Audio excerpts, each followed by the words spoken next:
because this topic really got my goat. And yesterday I did a monologue on it because I was absolutely furious, because I do not like to see women being obliterated and in their place men being put in things that are specifically and solely something that a woman would use, like a bra. And if you saw it the other day, you'd have seen the trans athlete wearing a bra, modelling a bra from Nike and doing some exercise and so on and so forth, and basically parodying, caricaturing a woman, which is just a bit irritating. Trans athlete Caitlyn Jenner slammed Nike following the release of the sponsored TikTok, which features Dylan Mulvaney, is the name of the trans influencer. She took to Twitter saying, "It is a shame to see such an iconic American company go so woke. We can be inclusive, but not at the expense of the mass majority of people, and have some decency whilst being inclusive. This is an outrage." So are we heading towards a future where all major brands virtue signal for marketing? I think they've been doing that for a long time, but maybe they've signalled too far. Let's start with Dennis McShane and find out what he thinks about it. Well, I went to see a lovely film on Friday called Rye Lane. Strongly recommended to anybody. Is this connected? Yep, because I talked to a young woman the next day who was out with me canvassing, who is in fashion, and she'd gone to see that film with Ben Affleck about Nike hiring Michael Jordan, taking a punt in the early 1980s on their Air shoe. I run marathons, but I don't really know much about shoes. Yeah, OK. And they've zoomed thanks to that combination of Air, Nike, it's pronounced Nike, it's the Greek word for victory, and what this is about, I don't quite get, but I must say either Nike have got a nose for where the money will be, in which case it's a great success, or they're going to come a real cropper. I'm not passionate enough to denounce. I mean, if people don't want to wear a but brand... You know, OK, can I ask you a question then, Dennis? What is a woman?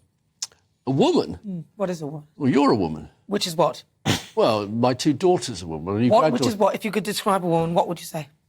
Don't do a Keir Starmer and say, Well, I mean,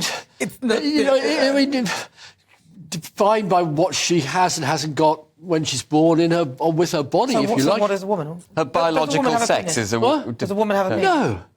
Thank God for that. Yeah, absolutely right. Got there in the end. Is that what you wanted me to say? I just wanted to know whether you knew what one was. Well, you've got your cue cards there. I haven't. No, I'm not reading that. I'm just asking you questions. No, I'm genuinely... I mean, some of it...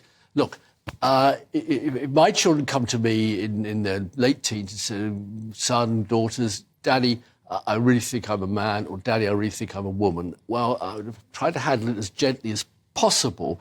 It seems to be grabbed by absolute fanatics who are hustling people off a stage if they make your point, which is all absolutely wrong. I mean, you've not got communists or Trotskyists or racists making any of the noises these days. It seems to be trans people. Nike have taken a punt on this.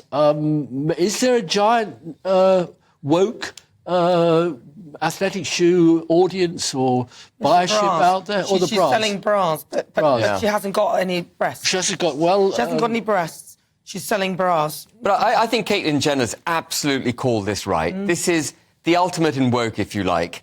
And let's just define woke. You know, it's the ostensible promotion of minorities at the exclusion and often to the detriment of the majority. And transgender, there are only 250,000 transgender people in the United Kingdom, without wishing to diminish their rights.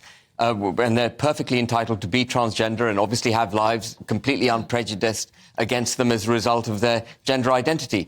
But what they mustn't be doing is promoting those interests to the detriment of women, but also to the detriment of pure common sense, society and common sense. And logic and reality. Absolutely. Because and actually, look, this person is not a woman. And that's a really important... Nana, that's a really important point. I just want to say one thing. Nana, that's a really important point, because we're having our speech undermined by that kind of thing. We're making a nonsense of reality. And if a nation can't actually think straight, it becomes a very vulnerable nation in all other respects. Who is the... I mean, I love covering these roasts because there's discussions and people have opponents. Ben always has an opponent in Fix's mind. It's not always me, sometimes. But who's the opponent now? I love you, Dennis. Is it Nike that we should be criticising? Are we saying Nike should be banned from this ad? Or I don't exactly? think anyone should be banned. But what I'm saying is that there are many brilliant female athletes who could have easily done this campaign. Champion women's championing athletes. women's sport and championing women's products. I mean, this person has even promoted Tampax. I mean, you know, and does not have a period. And Dylan we're living in delusion. Dylan hasn't completely transgendered. No, he hasn't. So he's got all the parts of a man. Yeah, he's got the parts of a man. Why are you banging on about this silly man, stroke woman, or whatever we call them now, when it's Nike bosses, Nike advertising executives? Well, that's what we're saying. That's why you're a businessman. No, I agree. Caitlyn Jenner was pointing out that Nike has turned woke. And what is the worry about this is that they are parting ways with the truth, and they are forcing literally a narrative that I am not comfortable with. I'm not comfortable with being forced to accept this because I don't think we're being asked to accept the ludicrous. And if I say something, I'm going to be called transphobic. Can I agree? I'm going to be called transphobic. I'm going to be called some sort of name. I'm not calling you that. But not you. But there'll be trans activists but hang on a second. Now. I mean, we seem to think that all you have to do is slap the label woke on anything you don't like. I mean, I think No, Chelsea. I watched Chelsea on Tuesday, and minority sport. I watched Chelsea on Tuesday and again yesterday. They keep losing. I'm going to start calling them woke because I want to really insult them and get up there. No. We should stop using this word as a catch-all right-wing sort of insult. It's not. But he did define it before. There's a very clear definition of woke, which is ostensibly promoting that's a very recent one. It's not. No. That's how it is. In the 1930s. And it's precisely how it's... It was from the black... It was, and actually what it's being used for in its broader context, other than just transgender, is to inculcate division. It's not about inclusion. It's about identifying minorities, promoting them above and beyond and to the detriment of the majority. That is not inclusion. That is division. And that's what this woke culture is about. It's about division. BLM is not about all people being equal. It's about promoting black people to the detriment of the broader population. Well, I saw a play yesterday. It's inculcating division. I saw a play yesterday in London. It was a debate between James Baldwin, the great American writer, George Buckley, the great American conservative. And it was exactly on that issue. And Baldwin said, "We are not yet free because we don't have rights." He said, "You will be free one day, and stop moaning."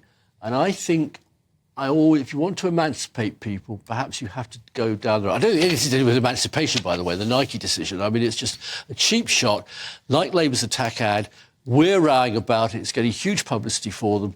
Clever boys. Well, listen, I've got a message here from Cheryl. Cheryl says, every time I put on GB News, Nanoqueer is taking the out of the Labour guy and laughing in his face. No. Well, I think it's not just me. I think everyone's laughing. It's not just me, Cheryl, because he's saying some nonsense, Cheryl, and I have to laugh, otherwise I'll cry. We're having a chat. Suella Braverman and I are politicians who like being fake comedians.